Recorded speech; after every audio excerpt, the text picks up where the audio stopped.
I was thinking the other day about those old Western saloon signs. You know those big signs in like old cowboy movies that read saloon, bank, hotel, even the wanted posters. And it had me thinking, what is it about this type design style that makes us associate it with the Wild West? What is giving it that rustic, rowdy tone? And how was the style like created in general? How did it form? How has it evolved? And I want to talk about it. Welcome to Font History.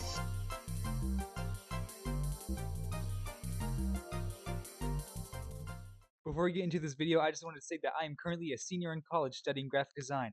This is my bread and butter. This is my steak and potatoes. I'm extremely qualified to talk about this information.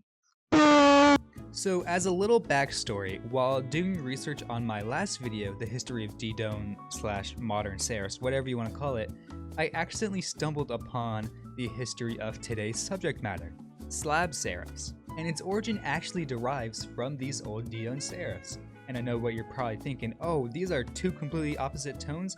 One of them's associated with high fashion and the other is like really rowdy, rustic Wild West.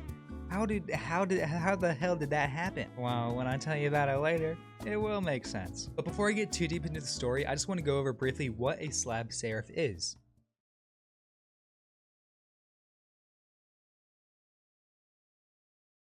So usually it's like right about now when I used to work at a Firehouse Subs, and one day there was a kid who walked up to me and my coworker and asked if we served 67 Fortnite battle passes.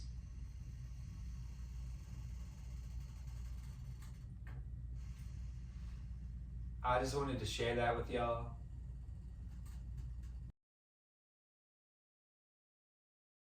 The hell? So what in the world is a slab serif? So this is my fourth video now talking about serifs, so I'm not going to go too in depth on what serifs are, but they're just a little stroke, a little line that hangs off the main letter form in fonts. And a slab serif takes that little line off other serif fonts and makes it look like a fucking brick, especially in comparison to other styles of serifs. Typically, slab serifs are seen with big angular serifs like in these Western signs or in a typeface that you might already know, and I kind of just used it in the example, Rockwell. But slab serifs don't have to be angular and frankly bricked up. Take Courier from my monospace video. Yes, it's a monospace font, but it's also a rounded slab serif. Pretty cool. The serifs on slab serif fonts are typically the same weight as the main stroke of the letter form. Of course, there's always room to exaggerate them, but this is a typical tell for a slab serif font.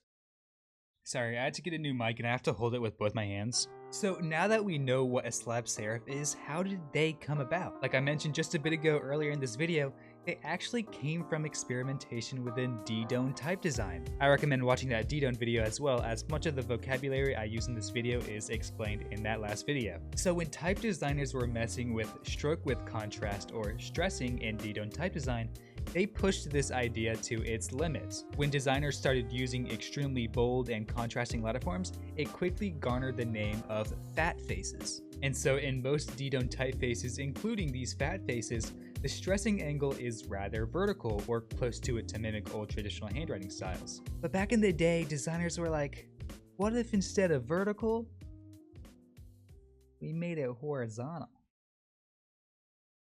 Huh? This is called a reverse contrast letterform. Here's an example of it. What? In a typical D-Done letter form, the thin parts are at the top and the bottom, meaning it makes sense for the serifs to follow that idea. However, in reverse contrast letter forms, the top and the bottom where the serifs are placed are now the thick parts, meaning they had no choice but to make these brick-like serifs, which is how slab serifs were first created. So thank you for watching this video. I hope you learned something. Next week it gets silly. We're talking about papyrus. Let's go.